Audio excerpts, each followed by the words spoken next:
couple things real quick. Go back to Baker because so Baker got a movie rankings of 2022 so far. Black Phone, X. I haven't seen X yet. Scream, Men, Texas Chainsaw Massacre. Really, Scream Man, 4 was terrible. I did not. I liked it. But I mean, did you? Yeah, I did. I thought it was a I thought it was a good continuation. I loved all the Easter eggs. I liked even though it was a torch pet. Wasn't it so bad that what was that? Sydney deciding that she ain't doing it anymore.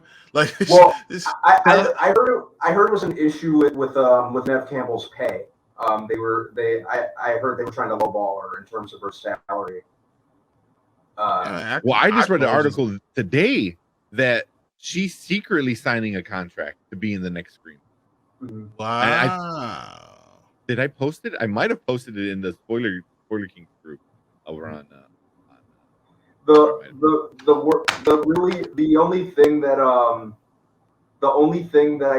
main thing that I didn't like about Scream 5 was the lead actress who played Sam. She was freaking awful.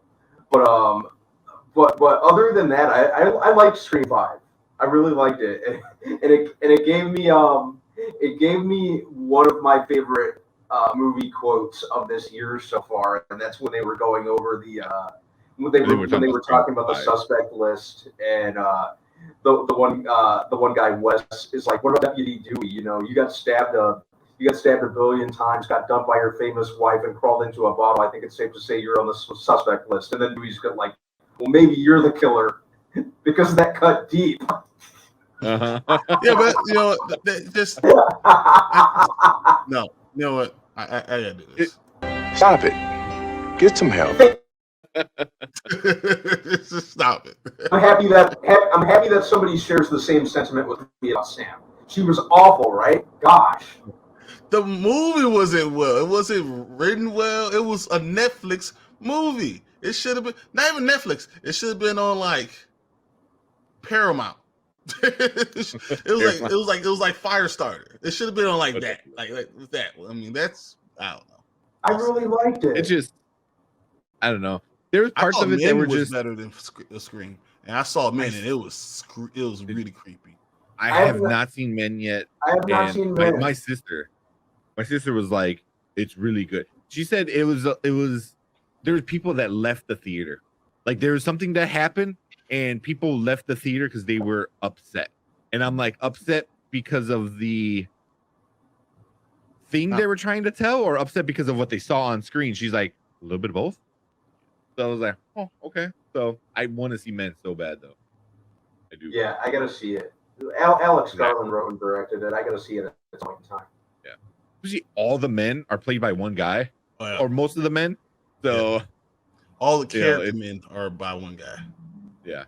So that's definitely cool. Texas Chainsaw Massacre, I cannot put that on any list that is best. It was well. There's only been like 7 horror movies this year, so I mean his list is pretty solid. It's just the gap between 1 and 2 is big. The gap between 2 and 3 is gigantic. I like Men more than I like Scream 4, you know. And then I thought Scream 4 was terrible, and Texas Chainsaw Massacre wasn't even a good movie. Yeah, I put Multiverse of Madness as a horror movie up higher before Texas Chainsaw. I can roll with that. Yeah, I can allow that. That's because he saw it again. He understand how Sam Raimi. It was such a Sam Raimi movie. That's why. Very much a Raimi movie, right? Listen, there's 8 horror movies. Is that this year or just in general? Like she's like, no, there's only 8. That's a horrifying movie. Yeah. But keep in mind these are only the horror movies I've seen this year. Yeah. That's Texas Chainsaw Massacre was awful. Like you said, there's really it makes it on the list by default, right? By default, yeah, like there's nothing else there. Yeah. So hopefully, around Halloween time we'll get it. Oh yeah. So okay, let's just say there's been only 8 horror movies this year. So, I would have to look at that. And she goes, Doctor Strange was a damn horror movie. Yeah, it was brutal. Yeah, it had parts. Do you know Honestly, I was telling Brandon, like, when I was on vacation, I watched Doctor Strange again, and I agree with his sentiment. Like, it was not as bad as I remembered it being, but I also remember going into it so excited. I thought this was gonna be the greatest movie since Avenger Endgame, and it was no Avenger Endgame, and that was my fault, hyping it up that much in my mind. Why would a regular movie be the same as Endgame? Endgame might be. I watch Endgame every so often and just realize how good of acting, how good of writing, how they finished 18 character arcs in one movie. Like, it is amazing. They brought back characters. People were crying in the movie theater when Iron Man dies. People were crying. Spoiler alert: Iron Man dies. But people are crying. I mean, they have a scene just for you to cry and not miss nothing. You can cry with your own characters, like you in your own group. You can still crying with them. Like, it was amazing. It is unbelievable. And my fault was thinking it was going to be a movie like that. And it had no business being that.